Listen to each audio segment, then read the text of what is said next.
that last page, when you bring this page into me, what I do is I take what you make. And the example we used here was the people made $8,700 a month. They only had $148 left over at the end of the month, okay?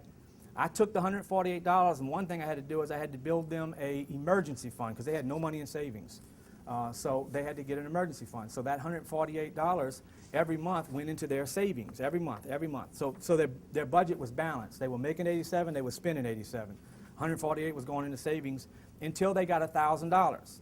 Then once they got $1,000 in savings, then I took the $148 and I started applying it to their smallest debt. Okay, what this shows up here is that they had credit cards, car loans, mortgage. They had $2,065 in debts. This shows that they were going to pay. It was going to take them 19.33 years to pay those debts off.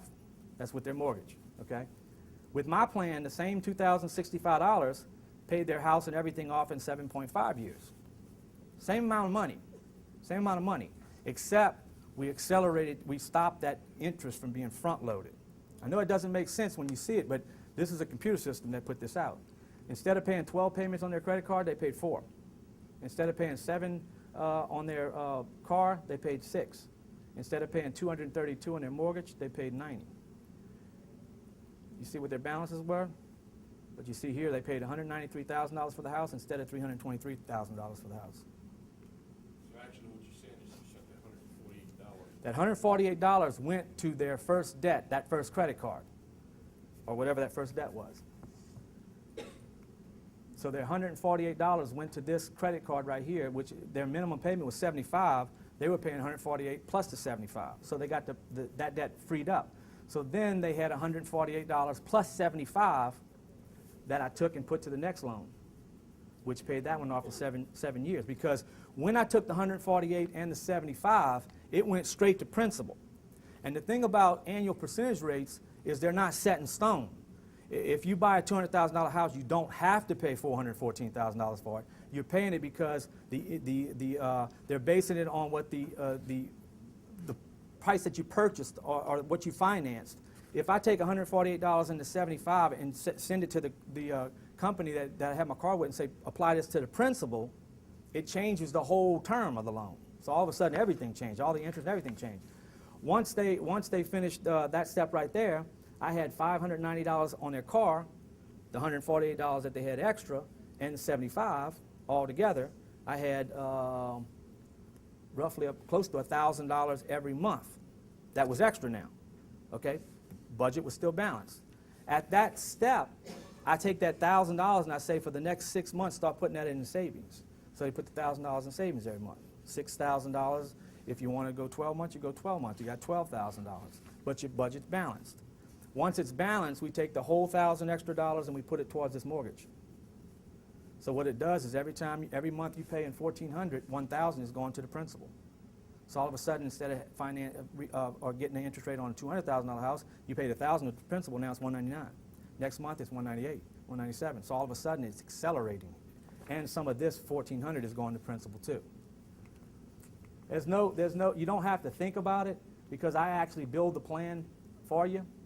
In this case right here, it just shows how much money they were going to spend with the plan and without the plan. The interest that they saved on the house alone was $130,000 and they paid that house off in 7 years instead of going 19 years.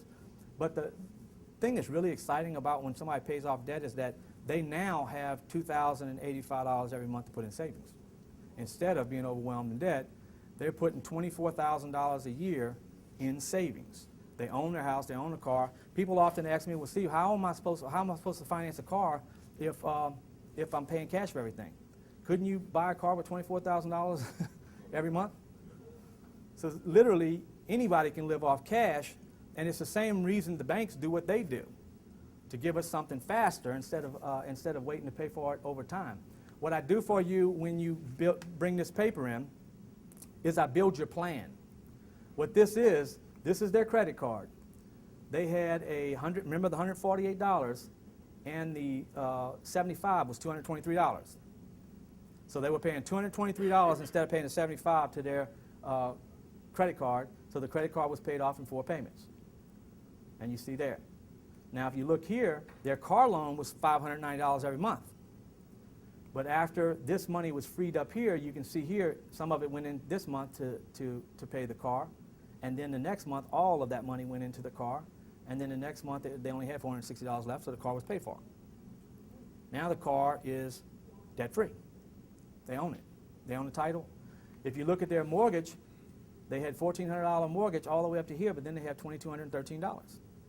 That's the $148 plus what they were paying in debts in the last place. So they pay $2,213 all the way till their mortgage is completely paid off. So when you send the extra that you're sending, you just make sure you tell them to Going to apply principal. Apply this to principal. But if you don't specify that, then they won't do it. Yeah, it still will accelerate it off, but there's chances are some of them they don't want to accelerate it. They don't want to. But you always need to put something or a separate check that says to pay it off. Now, once you bring this in, I actually build the plan for you. So all you got to do is we start it whatever month you want to start it, and all you got to do is highlight the payments off. Instead of paying what they tell you to pay, you pay what the formula tells you to pay, and you're debt free on the date it says that you're debt free. And then after that, it's cash. Then after that, if you're putting $24,000 into the savings every year, and you want to buy a car, you take $24,000, you go to Whitney, you put it into a CD, you borrow $24,000 against the CD over 5 years, you build in credit, the title's yours because you paid cash for the car, and then you're paying your monthly payments back, so you got a high credit score. This never, in the past, this wasn't important to do because they only use credit score for credit. So years ago, I didn't use a lot of these techniques because I didn't need to have a high credit score because I wasn't using credit. I was debt free. And so now, because they use it for, I got life insurance about 6 months ago. I upped my life insurance, and they pulled my credit score for life insurance. And I was like, now that didn't make any sense to me, but what they said was that people that have better health usually are people that have better rates or higher credit scores have better health. And what they were going to do was, if my credit score was lower, they were going to say, well, you're not as healthy of a person as a higher credit score, right? And then they was going to give me a higher rate on insurance. They do that for many, many things. Jobs now, I have people that come to me because they can't get a job because their credit score is not high enough. So it's important to continue a history of using credit cards and it not costing you money, and using these CD loans. Even with a car, you put $24,000 into a CD, you borrow $24,000 against it, you go buy the car, the title's yours now, that's an asset, okay? The CD is also yours, so you got a $24,000 CD sitting in a savings account also. When you pay the last payment to that, it's going to renew, and you're going to get $24,000 plus interest over the last 5 years, okay? Makes a lot more sense than paying the interest rates to the lenders. You'll earn interest on that deal instead of paying interest on it. Anybody got any questions? I got a quick question. Go ahead. I know it might take some rewiring, but budgeting was always something that I tried to do. So I would pick up a book, and initially it would say that, you got to track your spending for a whole month, this and that. And it seems like it might take a couple months for you to actually start spending because you're tracking all this spending. But the way that you're showing us today is it like you can start doing this tomorrow? You start now. Mm-hmm. Yeah. You may have to finagle money because you may be behind right now. But every week when you get paid, if you understand that some of that money is your mortgages, some of that money is tithing, some of that money is blow money, you may have to work a little bit to start making it work. In other words, if my budget is $6,000 and I got $6,000 in savings, it's easy for me to do it because I got $6,000. I can just spend it for March and my budget's done. And so every week that it comes in, I'm caught up. But if you're behind already, then it's going to take some work to get caught up. And you could come into the office and I can work on different strategies. One of them is, how many of y'all get tax money at the end of the year? Okay, almost every single person in here raised their hand and gets tax money back at the end of the year. A lot of times when I do a budget, and if you sit down and you go, okay, I'm making $4,000 a month and I'm spending $4,500, what am I going to do? Okay, that's going to happen to a lot of you guys. You're going to set your budgets up and you're going to look like you're overspending money. Isn't it true that most people, when they get their tax money, they blow it? All right, I got people that's gotten $7,000 to $9,000 in tax money and they didn't buy nothing. but they spend it all.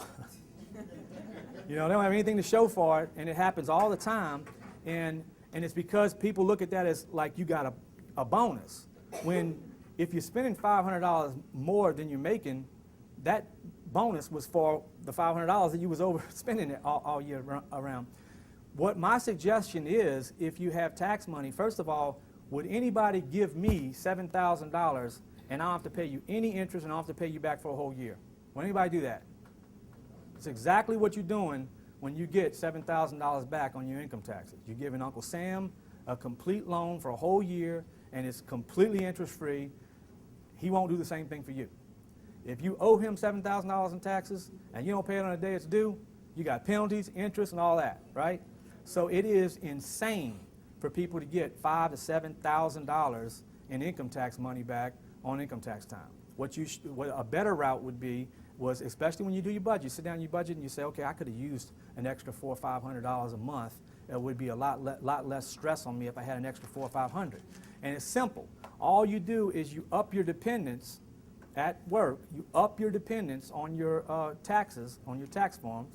You up them so that you don't get any money back at the end of the year. You get it back during the year. Now, most people don't know they can do that. People, well, I only got 2 dependents. You can put 13 dependents on your, as long as when you do your taxes, you put the right amount of dependents. But you can put whatever you want to while you're working. The more dependents you put, the less taxes come out your check. The more money comes home. So literally, if I'm gonna make $5,000 in income taxes, I want to make $400, $450 a month. There's a formula of how many dependents I can put on my work with my payroll department, so that at the end of the year I don't get any money back and I don't owe any money. Okay? The IRS actually on their website has a place where you can actually take your pay stub, put in the